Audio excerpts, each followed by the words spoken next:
নমস্কার বন্ধুরা, আজকে তোমাদের জন্য যে গল্পটি আমি শোনাতে এসেছি প্রতিলিপি অ্যাপস থেকে নেওয়া।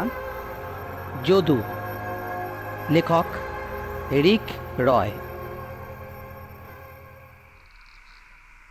সন্ধ্যাবেলায় সন্ধ্যারতি দিয়ে সবে মা শাড়ি পাল্টাচ্ছিল।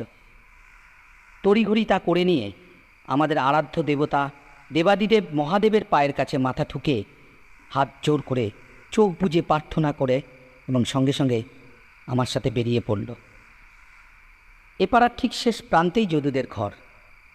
যেতে যেতে শুনলাম মায়ের অস্ফুট স্বগোক্তি, ছেলেটাকে রক্ষা করো বাবা, রক্ষা করো।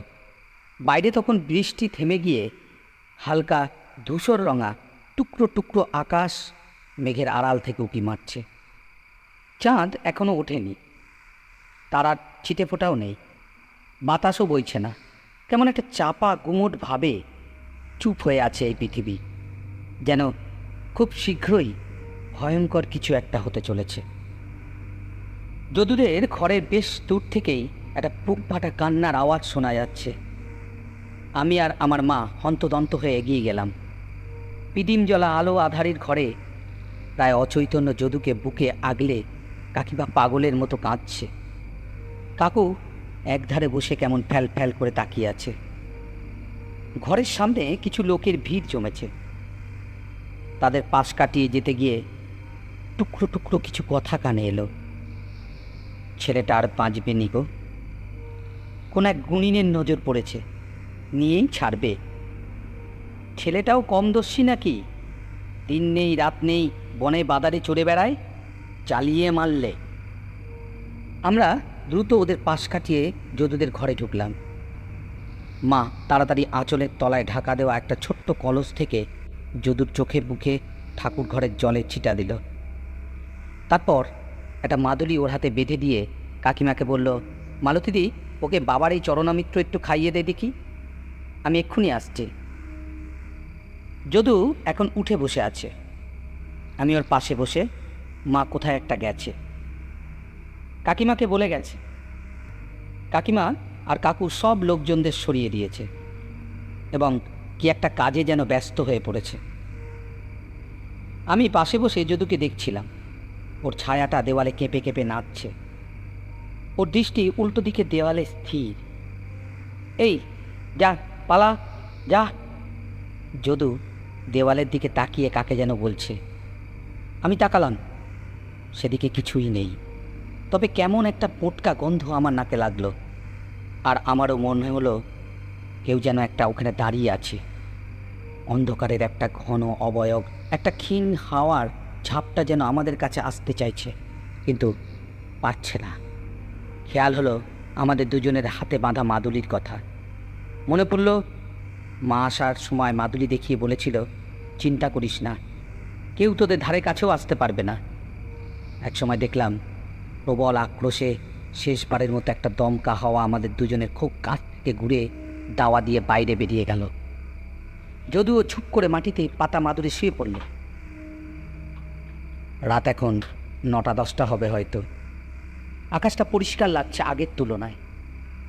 এক কোণে ঘোলাটে চাঁদ উঠেছে, একটা দুটো তারাও। কাকিমা এক ফাঁকে একটু দুধ মুড়ি যদুকে নিজ হাতে খাইয়ে দিল, তারপর ওকে ভালো করে শুইয়ে দিল। ছেলেটা এখন একটু আরামে ঘুমাচ্ছে, হাত পা ছড়িয়ে ঘুমাচ্ছে, মানুষের মতো ঘুমাচ্ছে। কিছুক্ষণ পরেই মা এলো, ঘরের চারদিকে কি যেন ছড়িয়ে দিল। কাকিমাকে বলল, ঘর বাঁধা হয়েছে, ভয় পাসনি, কাল বিকেলে এর ব্যবস্থা হবে। নে এবার খেয়ে দিয়ে শুয়ে পড়, তোর যদুর কিচ্ছু হবে না।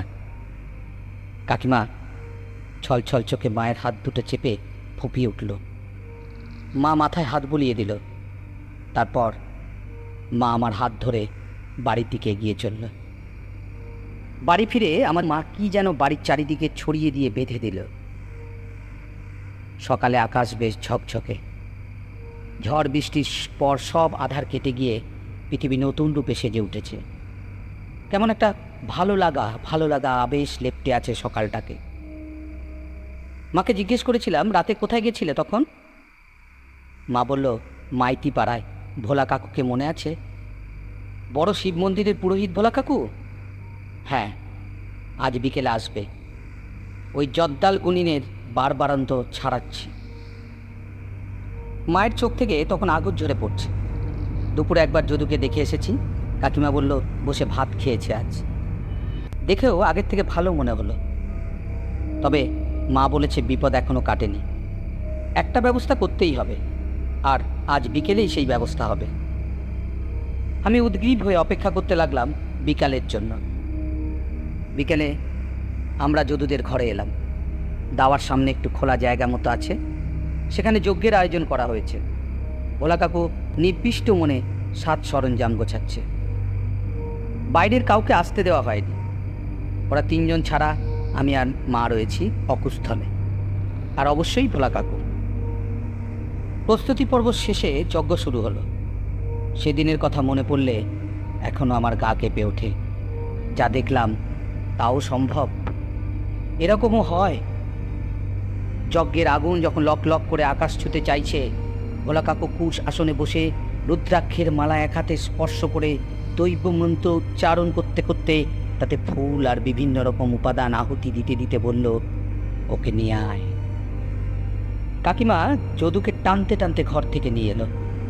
ও ভীত সন্ত্রস্ত চোখে আগুনের দিকে তাকিয়ে শুধু পিছিয়ে যেতে চাইছে। মুখ থেকে কেমন অদ্ভুত একটা শব্দ করছে, চোখে তার রাজ্যের ভয়। কাকু আর কাকিমা জোর করে ওকে যজ্ঞের সামনে বসিয়ে দিল। দুজন দুহাত ধরে বসে রইল, আর শুরু হলো ভোলা কাকুর উত্তম মন্ত্র উচ্চারণ আর সাথে নানা রকম জিনিসের নিক্ষিপ্ত হওয়া। ভোলা কাকুর দীপ্ত কণ্ঠে উদ্দাত্ত স্বরে এই দৈব মন্ত্রোচ্চারণে আকাশ বাতাস গম গম করছে। প্রায় আধ ঘন্টা ধরে চলল এরকম। আর এই আধ ঘন্টা যদু যেন কাটা মুরগির মতো ছটফট করতে লাগলো। পালিয়ে যেতে পারলে যেন বাঁচে। ওর গায়ে তখন অমানসিক জোর। গলা থেকে বেরিয়ে আসছে অদ্ভুত এক ঘর ঘর শব্দ। আমি আর মাও শেষ পর্যন্ত ওকে চেপে ধরলাম। চারপাশে অন্ধকার তখন ঘন হয়ে এসেছে। মাথার উপর নীলাকাশ থেকে ফুটকি ফুটকি তারা চেয়ে চেয়ে এই কর্মকাণ্ড যেন দেখছে। চারপাশের হাওয়া যেন নিঃশ্বাস বন্ধ করে থম মেরে আছে। কি হয় কি হয়? হঠাৎ একটা অবিশ্বাস্য কাণ্ড ঘটল। তেজস্বী কণ্ঠের আগত স্বরে ভোলা কাকুর যদুর চুলের মুঠি ধরে আরেক হাতে কপালের মাঝখানে চন্দনের মন্ত্রপুত্র তিলক কেটে দিয়ে বলল, দূর হয়ে যা এখান থেকে, যা, এক্ষুনি যা, আর কোনো দিন যেন এই তল্লাটে না দেখি। যাওয়ার সময় প্রমাণ দিয়ে যা। ভোলা কাকু থামলেন। ইশারায় আমাদের বললেন ওকে ছেড়ে দিতে। যদু তখন অচেতন হয়ে ঘাড় কাত করে বসে আছে। আমরা ওকে ছেড়ে দিয়ে সরে দাঁড়াতেই যদু বসে থাকা অবস্থায় হঠাৎ মাটি ছেড়ে প্রায় এক হাত উপরে উঠে গেল, শূন্যে ভেসে গেল এবং ছিটকে নিচে পড়ে গেল। আর হুস করে একটা ঝোড়ো হাওয়ার মতো ঘন অন্ধকার ছায়া ও শরীর ফুঁড়ে বেরিয়ে পিছনের দিকের অন্ধকারে মিলিয়ে গেল। হঠাৎ করে কানে এলো ডানা ঝটপটানির শব্দ, আর সাথে কর্কশ কা কা ধ্বনি। অপসীয়মান ক্ষীণ থেকে ক্ষীণ হতে হতে যা পিছনের দিকের জঙ্গলে যেখানে হাওয়াটা ছুটে গেল সেখানে মিলিয়ে গেল। এবং তার সাথে সাথেই পাশের আম গাছের একটা মোটা ডাল মটাস করে ভেঙে পড়ে গেল। অথচ হাওয়া বাতাস কিছুই নেই। যা, ওকে ঘরে নিয়ে যা, আর এটা ওর কোমরে বেঁধে দিস। দেবাদিদেব মহাদেবের স্থান যেখানে, সেখানে কোনো গুণীন বেটা কিচ্ছু করতে পারবে না। আকাশে দেখলাম একটা ফুটফুটে চাঁদ উঠেছে। 2 সপ্তাহ হয়ে গেছে। যদু এখন অনেকটা সুস্থ, তবে স্বাস্থ্য এখনো ভাঙা। গায়ের সেই কালচে ভাবটা আর নেই। কপালের মাঝখানে হঠাৎ ফুটে ওঠা লালচে দাগটাও নেই। আর 5টা সাধারণ স্বাভাবিক ছেলের মতোই ও খায় দায় উঠে বসে। ওর মুখে আবার আগের মতো উজ্জ্বল হাসির ঝিলিক দেখতে বড় ভালো লাগছিল আমার। সেদিন হাতে ফল নিয়ে ওর ঘরে যেতে ও আমাকে জিজ্ঞেস করলো, কি হয়েছিল রে আমার? বললাম, তোর কিছু মনে নেই? ও বলল, না, শুধু মনে আছে যেদিন তোর সাথে জামরুল পাড়তে গেলাম সেদিন রাতে হঠাৎ ঘুম ভেঙে গেল। মনে হলো ঘরে কি একটা আছে, আমার দিকে তাকিয়ে আছে। তারপর ছায়ার মতো কি একটা এক দমকা বাতাসে আমার উপর আছড়ে পড়ল। তারপর আর কিছুই মনে নেই। আর এই সেদিন রাতে তোরা আমায় যখন আমার চৌকির পাশে বসে দুধ মুড়ি খাওয়ালি, সেটা মনে আছে। গা হাত পা কি ব্যথা, তবে খুব হালকা আর ভালো লাগছিল, যেন এই জ্বর থেকে উঠলাম। ব্যাস, এর মাঝের আর কিচ্ছু মনে নেই। আমি বললাম, আর কিচ্ছু মনে রাখতে হবে না, আমাকে মনে রাখবি তো? যদু শশব্যস্ত হয়ে আমার হাতে হাত রাখল, জিভ কেটে বলল, ইস, কি বলিস? তুই তো আমার সব থেকে ভালো বন্ধু। দাঁড়া, একটু ভালো হই, তোর জন্য জামরুল পাড়তে যাব। আজ 22 বছর হয়ে গেছে। যদুর হাতে আর জামরুল খাওয়া হয়নি। ওই ঘটনার কয়েক মাস পর ওরা পাড়া ছেড়ে চলে যায়। আমি তখন মামার বাড়ি বেড়াতে গেছিলাম। ফিরে এসে শুনি ওরা চলে গেছে। তার কিছুদিন পর আরেকটা খবর পেলাম, ঘোষেদের পরিত্যক্ত বাড়িটা এক রাতে হঠাৎ হুড়মুড়িয়ে ভেঙে পড়ে। তাতে নাকি একটা লোক চাপা পড়ে মারা যায়। কালো আলখাল্লার মতো পোশাক পরিহিত একটা দশাশই লোক। জানি না যদু আজ কোথায় আছে, কেমন আছে।